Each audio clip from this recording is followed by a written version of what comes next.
오늘은 엘리사의 기도 두 번째, 절망의 순간 기도를 낳는 믿음의 기도에 대해서 함께 말씀을 나누겠습니다. 제가 어느 글을 보니까 척박한 오지에서 선교 사역을 평생 복음을 전하면서 사역을 하시다가 정말 고생이란 고생은 다 하시고 이제 선교 사역을 마감하는 그 선교사에 대한 글을 잠깐 읽어본 적이 있습니다. 근데 이분은 그 선교 사역을 하면서도 평생 늘 감사하는 삶, 늘 감사하면서 선교 사역을 감당하시고 한 번도 그리고 자신을 내세우지를 않는 그런 모습을 가지고 또 사역을 감당하셨습니다. 그냥 평생 오직 예수님, 오직 하나님만을 드러내는 그런 겸손한 마음으로 이제 사역을 이렇게 감당을 하셨는데, 이 사역을 하면서 노년까지 구설수 없이 이렇게 사역을 이렇게 잘 마무리하게 되어진 겁니다. 후배 선교사가 이 선교사님에게 질문하기를 뭐라고 이야기를 하냐면, 평생 선교 위해서 그렇게 고생을 많이 하셨는데 어떻게 그렇게 행복하며 감사할 수가 있습니까? 그러니까 그 선교사가 이런 말을 했다고 합니다. 매일 하루를 주님께 조율하며 시작하면 됩니다. 연주회가 끝나고 악기를 조율하는 사람은 미련한 사람입니다. 아침부터 주님을 향해 내 삶을 조율하며 살아가면 인생이 보람이 있습니다. 내 삶은 사람의 생각으로는 고생일 수 있지만 그리스도인의 관점으로 볼 때는 오히려 축복입니다. 이런 세상적인 관점으로 볼 때는 어떻게 보면 고생이죠. 못 먹고 또 잘 놀지도 못하고 쉬지도 못하고 또 편안하게 살지도 못하는 그런 삶의 모습이지만, 그러나 하나님의 관점으로 바라볼 때는 그것은 너무나도 복된 시간이었고 또 감사였고 또 하나님께 영광을 돌릴 수 있는 그런 삶이었다고 그는 그렇게 고백을 했던 것입니다. 여러분, 우리의 삶에 다가오는 여러 가지 일들에 대해서 우리는 어떤 관점으로 볼 것인가, 누구의 관점으로 볼 것인가, 이게 너무나 중요한 거예요. 여러분, 우리의 삶에 일어나는 모든 것들을 여러분들이 하나님의 시선과 하나님의 관점으로 볼 수 있기를 축복합니다. 우리가 삶을 살아가다 보면 정말 이해할 수 없는 그런 어려움들이 생기기도 합니다. 도대체 이게 왜 이런 일이 생겨났을까? 또 그리고 삶의 갑작스런 불행과 비극이 우리의 삶에 닥치기도 합니다. 때로는 우리가 오래도록 갈망했던 것이 한순간에 잃어버리는 그런 상황을 우리가 맞이하게 될 때 정말 절망적인 그런 마음이 들기도 하죠. 여러 가지 관계 어려움이 생길 수도 있고, 또 물질적인 문제가 생길 수가 있고, 또 몸에 질병이 갑자기 다가와서 그 질병으로 어려움을 당할 수도 있습니다. 그런데 삶의 문제 가운데서 가장 큰 문제는 뭐냐면 바로 이 죽음의 이 문제가 가장 큰 문제가 아닌가 그렇게 생각합니다. 오늘 이 본문에 나오는 이야기는 바로 한 여인의 이야기인데, 그 여인의 이야기도 그와 같은 그런 삶의 문제에 대해서 오늘 본문은 다루고 있습니다. 북이스라엘의 그 아주 순수한 신앙을 지켰던 그 수넴 땅의 한 여인의 이야기가 오늘 이 본문에 나옵니다. 이 여인은 남편과 함께 아주 부유하게 살았어요. 물질도 어느 정도 있고 넉넉하게 삶을 살았는데 한 가지 없었던 것이 있었는데 그것이 뭐냐면 자식이 없었어요. 그런데 이 여인이 어느 날 이제 하나님의 사람인 엘리사를 아주 정성껏 이렇게 대접함으로 인해서 그 기적적으로 아들을 얻게 되어집니다. 그런데 이 아들이 이제 아버지를 돕기 위해서 나갔다가 그만 죽게 되는 그런 상황이 발생을 하게 된 겁니다. 정말 모든 것을 잃어버릴 것 같은 그 절망 상황 속에서 이 여인은 무너지지 않았습니다. 그 고통 속에서 이 여인은 믿음으로 기도했고, 그 믿음을 통해서 죽음의 현실을 뒤집는 그 기적을 보게 되는 역사를 이 본문을 통해서 우리는 확인할 수가 있습니다. 먼저 이 여인의 이야기를 시작하면서 이 여인은 순수한 그 섬김의 그 모습으로부터 시작되는 것을 볼 수가 있습니다. 먼저 우리가 생각할 것은 조건 없는 섬김, 그 위에 임하는 하나님의 축복에 대해서 함께 생각을 해보고자 합니다. 여러분, 이 여인은요, 엘리사를 섬길 때에 아무런 대가를 바라지 않는 그런 순수한 마음으로 섬기는 것을 오늘 이 본문을 통해서 우리가 볼 수가 있습니다. 이 엘리사를 이 여인을 바라볼 때 여인은 엘리사를 향해서 하나님의 거룩한 사람이다 그렇게 여기면서 그를 위해서 집에다가 작은 방을 마련해 줍니다. 여러분, 이 여인의 대접은 하나님의 종을 깊이 신뢰하고 그리고 존경하는 그런 마음에서 나온 그런 모습이었죠. 오늘 이 본문의 8절부터 10절의 말씀의 내용을 보면 이렇게 기록을 하고 있는데요, 우리 함께 같이 한번 읽어보겠습니다. 하루는 엘리사가 수넴에 이르렀더니 거기에 한 귀한 여인이 그를 강권하여 음식을 먹게 하였으므로 엘리사가 그곳을 지날 때마다 음식을 먹으러 그리로 들어갔더라.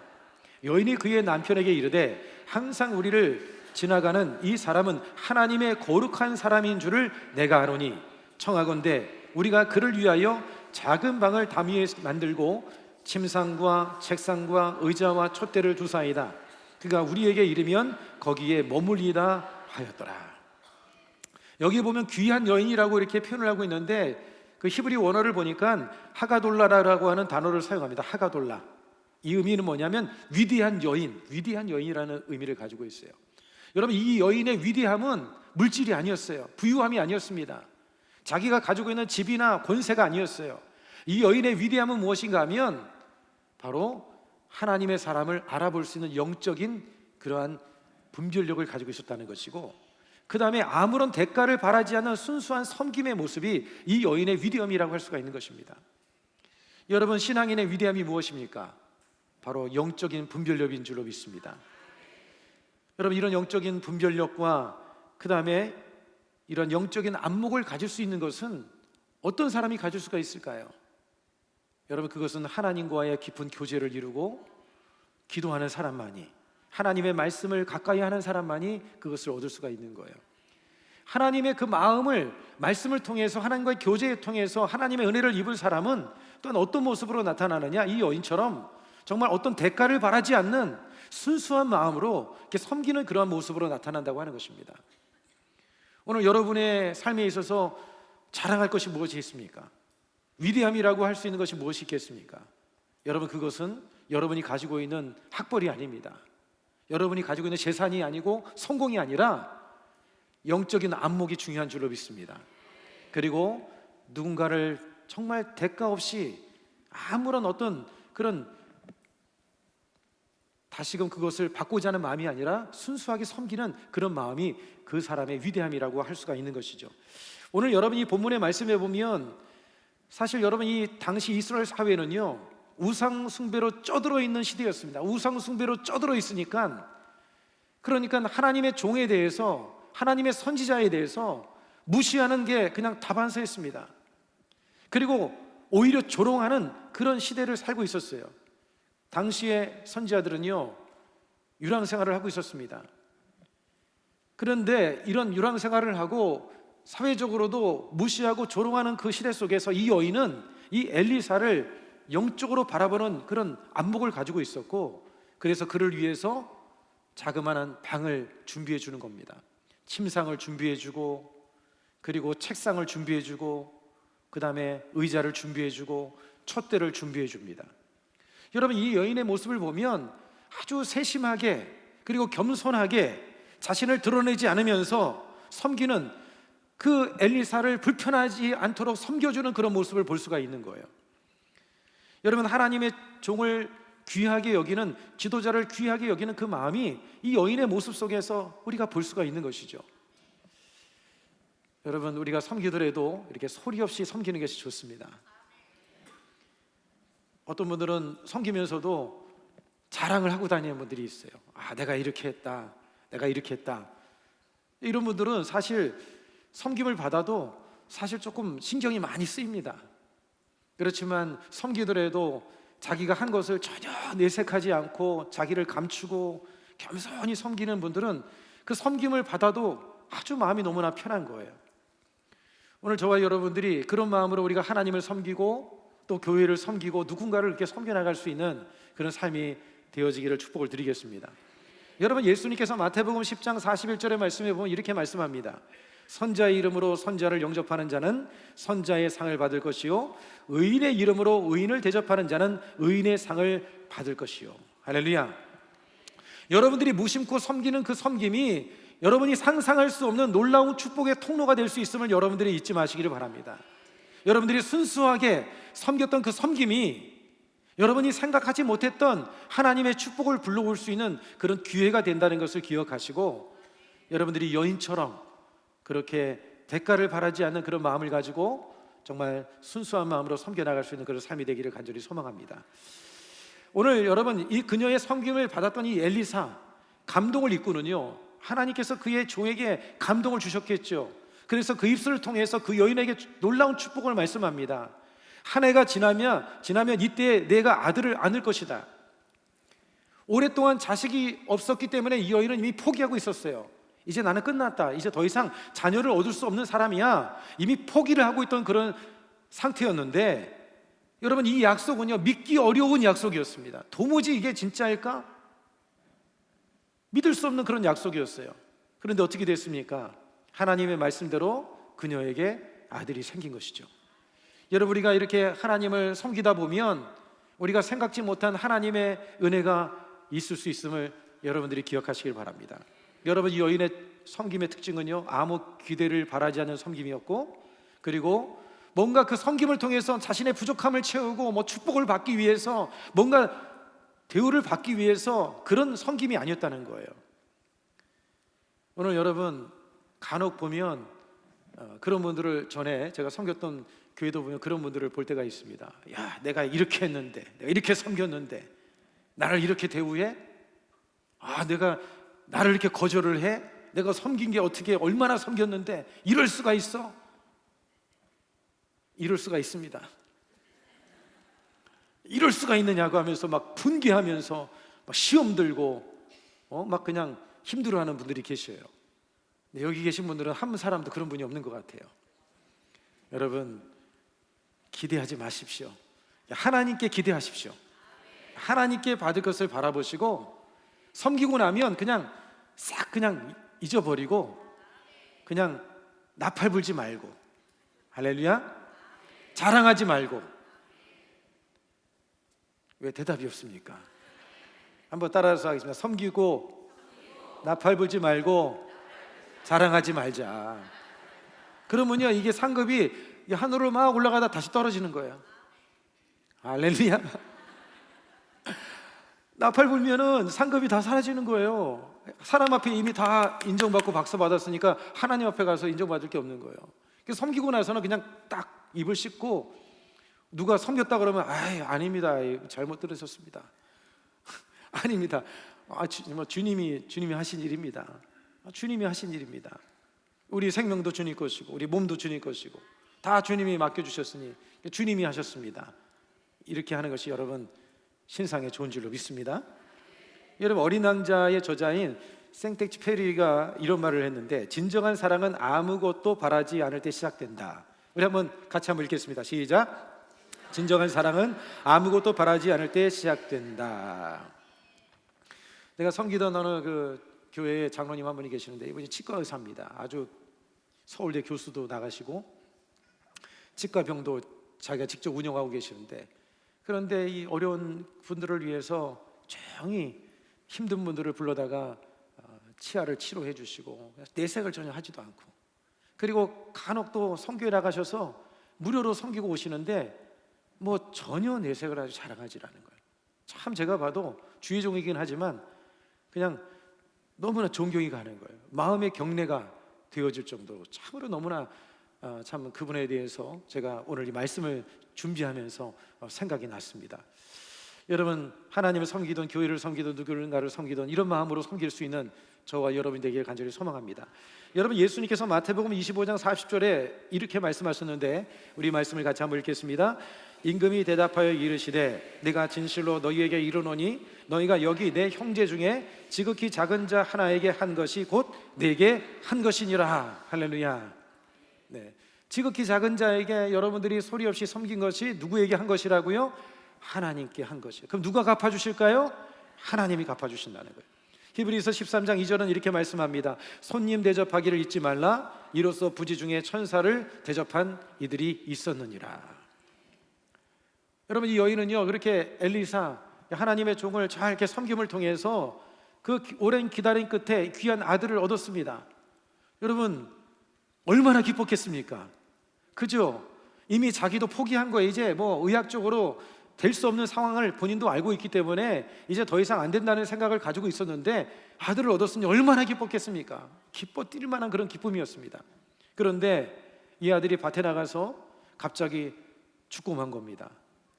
여러분, 어머니의 마음, 아마 아버지의 마음보다 더 클 것 같아요.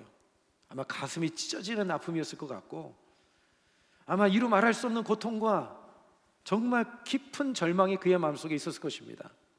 상상이나 됩니까? 저는 상상할 수 없더라고요. 상상을 하려도 상상이 되지를 않더라고요. 좀 상상이 돼야 여러분들에게 좀 제가 그 깊은 감정을 설명을 하겠는데, 이건 어떻게 설명할 수가 없어요. 얼마나 큰 고통일까?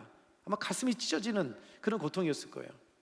그런데 여러분, 하지만 그 여인은요, 좌절하지 않았다는 거예요. 그 상황 속에서 좌절하지 않았다는 것입니다. 두 번째로 우리가 생각할 것은 뭐냐면, 절망의 순간 문제에 압도되지 않고 하나님께 나아가는 믿음을 가져야 한다는 것입니다. 절망의 상황 속에서 여러분은 문제에 압도되지 말고 하나님께 나아가는 믿음을 가져야 될 줄로 믿습니다. 아무리 절망스러웠다 할지라도 그 가운데에서 여러분 그 문제에 압도되지 않기를 바랍니다.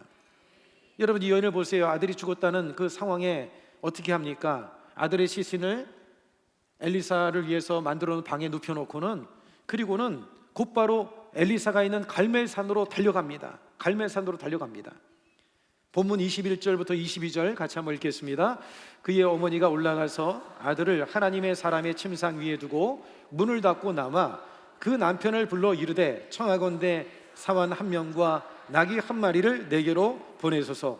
내가 하나님의 사람에게 달려갔다가 돌아오리다 하니. 그러니까 이 여인은 남편에게 부탁해서 나귀 한 마리와 그 다음에 사원 한 명을 데리고 갈멜산으로 이제 달려간 겁니다. 달려갔을 때에 그곳에서 엘리사의 이 종이었던 게하시가 나와가지고는 그 여인에게 질문하기를 뭐라고 묻냐면 평안하냐? 그런데 이 여인이 대답하기를 평안하다, 이렇게 대답을 하는 거예요. 여러분, 여인의 상황이 지금 평안하겠습니까?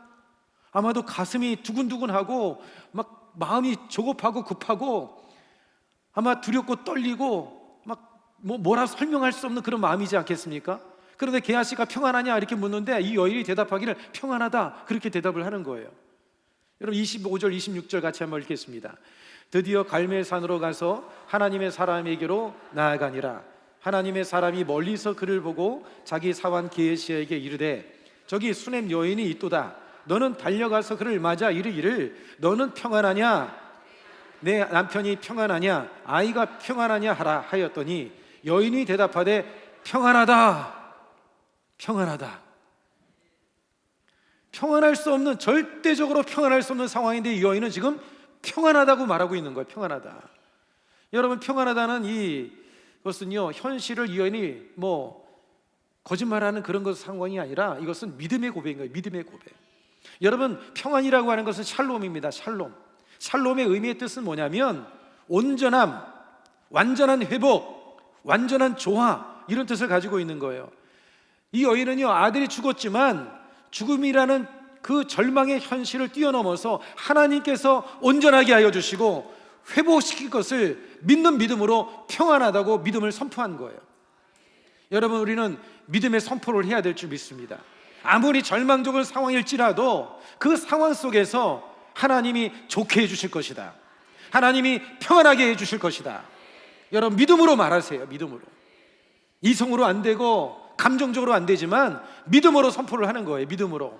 한번 우리 선포하겠습니다. 좋게 될 것이다, 잘 될 것이다, 우리 교회는 부흥한다, 구역도 잘 된다, 너도 잘 된다. 할렐루야. 우리 그렇게 하지 마시고 당신도 잘 될 것입니다. 우리 한번 인사 한번 하겠습니다. 당신도 잘 될 것입니다. 여러분은 잘 될 것입니다. 할렐루야. 믿음으로 선포하세요. 믿음으로. 힘들고 어려워도 믿음으로 일단 선포하는 거예요. 말에는 여러분 권세가 있습니다. 하나님이 이 세상을 말씀으로 창조하셨잖아요. 여러분의 말은 4차원적인 힘이 있어요. 말이 나가는 순간 여러분의 이 공간은 변화되는 거예요. 공간이 여러분 하나님의 역사를 이룰 수 있는 공간으로 변화된다는 것을 믿으시기를 축복합니다. 이 여인의 시선은 죽은 아들의 문제에 고정되지 않았고요, 살아계시는 하나님을 향했습니다. 믿음의 시선을 가진 사람은 평안하다고 믿음의 고백을 할 수가 있는 거예요. 믿음의 시선을 가진 사람은 어떤 상황 속에서도 평안하다고 믿음의 고백을 할 수가 있는 것입니다. 그게 바로 신앙인인 거예요. 그게 바로 하나님을 믿는 사람인 거예요. 여러분 따라서 하겠습니다. 믿음은 상황이 아닌 하나님을 바라보는 것이다. 믿음은 상황을 바라보는 것이 아닙니다. 하나님을 바라보는 것입니다. 이 수넴 여인은요, 상황에 따라서 믿음이 흔들리지 않았어요. 문제에 매몰되지 않았습니다. 여러분 문제를 집착하고 있으면 문제가 엄청나게 커 보이는 거예요. 여러분 도화지에다가 점 하나 찍어놓고 쳐다보세요. 이 점이 점점 커집니다. 점이 점점 커져요. 그런데 여러분 하나님을 바라보는 순간 이 문제는 아무것도 아닌 것이에요. 하나님 얼마나 큰 하나님입니까? 저는 새벽에 기도할 때마다 하나님을 묵상합니다. 와, 저 엄청난 우주를 창조하신 하나님, 우주의 끝을 알 수 없는 그 우주를 창조하시고 저 우주의 수많은 무수한 별들을 창조하시고 그 별들의 숫자를 헤아리시는 하나님, 우리는 그 별 중에 정말 점도 안 되는 자그마한 이 지구 속에서 우리가 살고 있는데, 여러분 하나님이 보시기에는요 문제 아무것도 아닌 거예요. 우리의 시선을 하나님을 바라보게 될 때 여러분 그 절망 속에서도 우리는 소망을 잃지 않게 될 줄로 믿으시길 바랍니다. 오늘 여러분 이 여인이 보여준 것은요 우리에게 그것을 가르쳐 주는 거예요. 절망 속에서 우리는 하나님을 바라보게 되면 소망을 갖게 되어진다. 문제에 매몰되지 말고 믿음의 시선을 들어서 하나님을 바라봐야 된다. 여러분 상황 속에서는 많은 것들이 일어날 수가 있습니다. 소요가 일어날 수도 있고, 또 여러분을 미워하는 사람이 생길 수도 있고, 여러분을 대적하는 사람이 생길 수도 있고, 또 직장 안에, 학교 안에 여러 가지 일들이 생겨날 수 있지만, 여러분 그 현상을 바라보지 말고 하나님을 바라볼 수 있기를 바랍니다. 그게 바로 저와 여러분들이 가져야 될 그런 시선이라고 하는 것입니다. 여러분 하나님은 여러분을 너무나 사랑하십니다.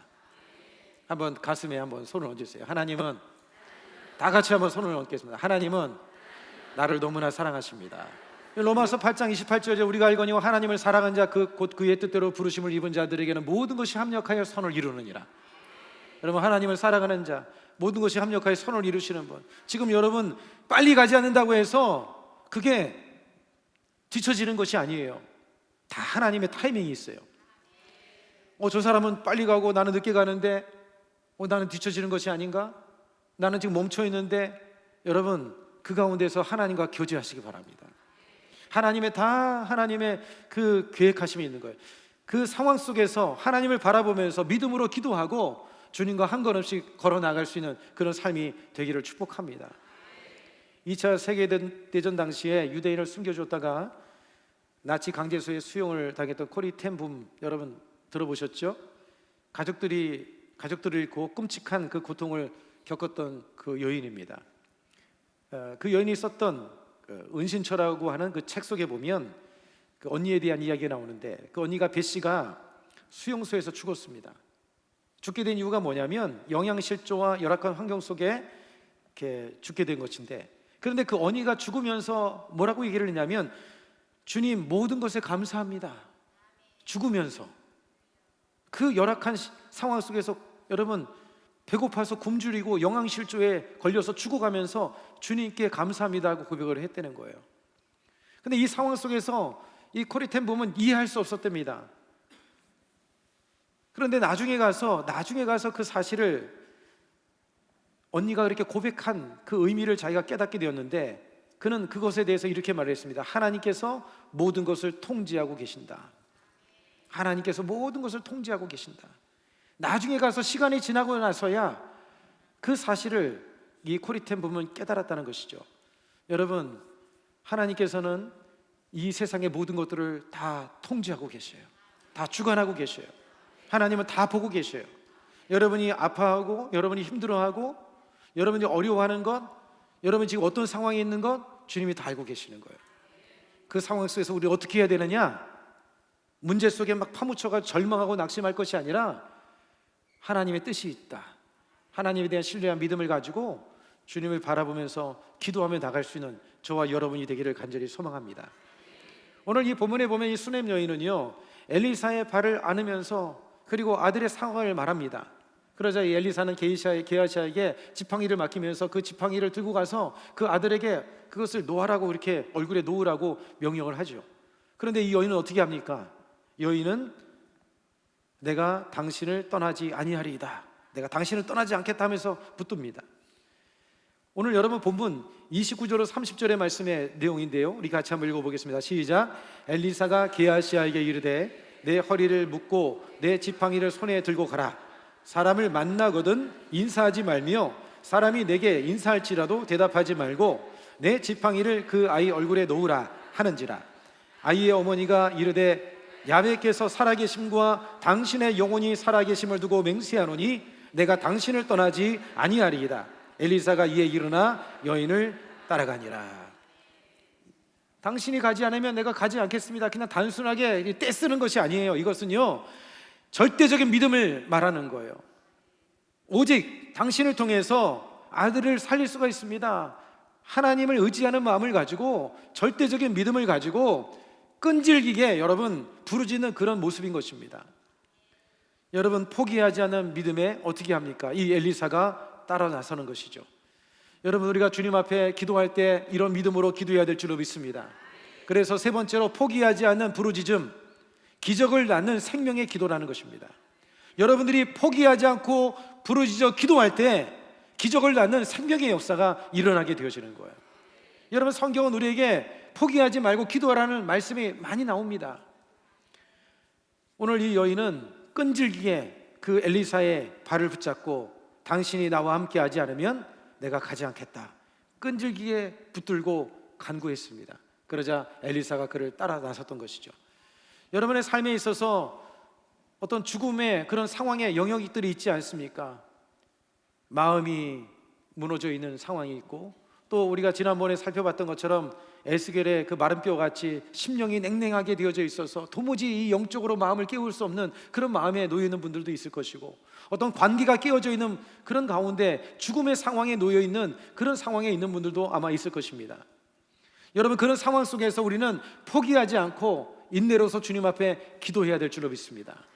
하나님은 하실 수 있습니다. 주님이 도와주시옵소서. 여러분, 간절한 부르짖음은요, 죽음의 현실을 이기는 성령의 능력을 불러오는 그런 능력이 되는 줄로 믿습니다. 영국의 여러분 스펄전 목사님이 이런 말을 했는데요, 우리 함께 같이 한번 읽어보도록 하겠습니다. 기도는 하나님께서 우리에게 주신 열쇠와 같다. 기도는 하늘의 모든 보물 창고는 여는 열쇠다. 할렐루야. 여러분들이, 하나님께서 여러분들에게 열쇠를 다 주셨는데 그게 뭐냐면 기도라는 거예요. 여러분, 기도의 열쇠를 사용하셔서 여러분들의 삶에 닫혀있는 것들을 열고 해결해 나갈 수 있는 그런 은혜가 있기를 주 이름으로 축복합니다. 오늘 이 본문의 말씀해 보세요. 엘리사는 그 수낸 여인과 함께 이제 같이 동행합니다. 그리고 집에 도착을 해서 엘리사가 그 아이 위에 엎드립니다. 그리고 아이를 위해서 기도하죠. 그럴 때 비로소 기적의 역사가 일어나게 되어집니다. 32절부터 35절 이 말씀도 같이 한번 읽겠습니다. 시작.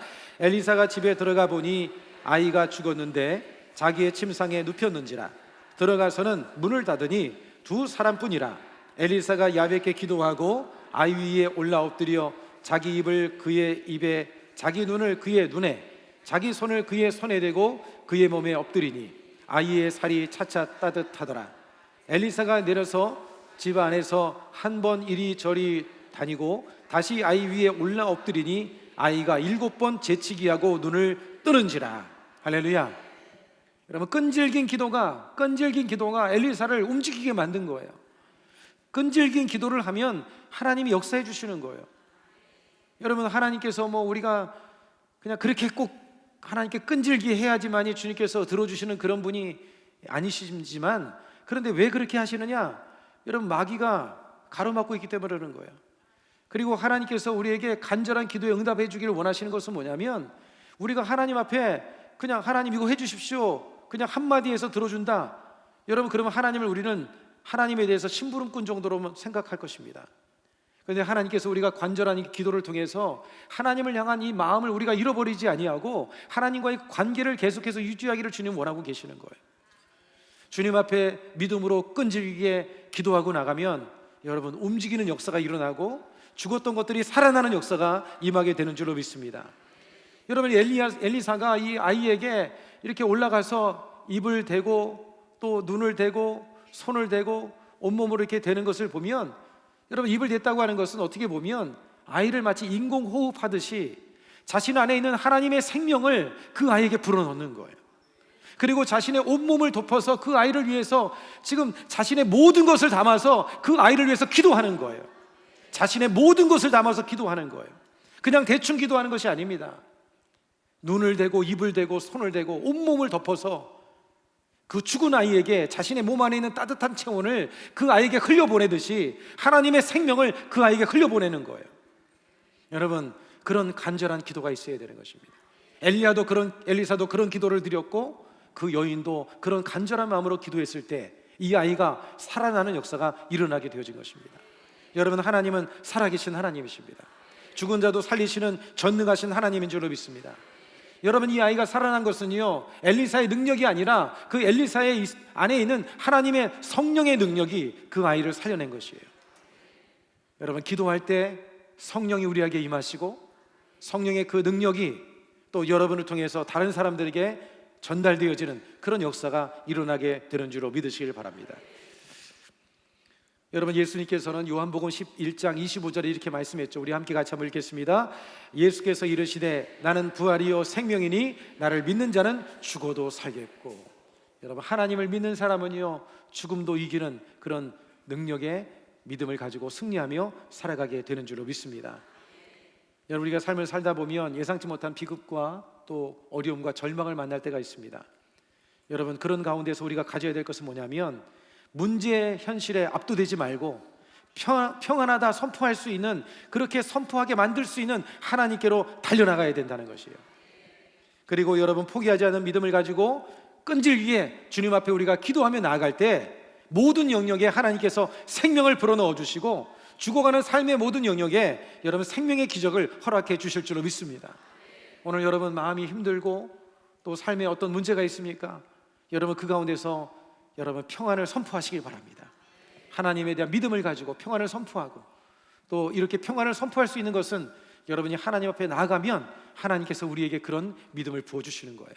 오늘 이 밤이 여러분의 마음속에 이런 믿음의 선포를 만들게 할 수 있는 그런 기도의 시간이 되기를 간절히 축복합니다.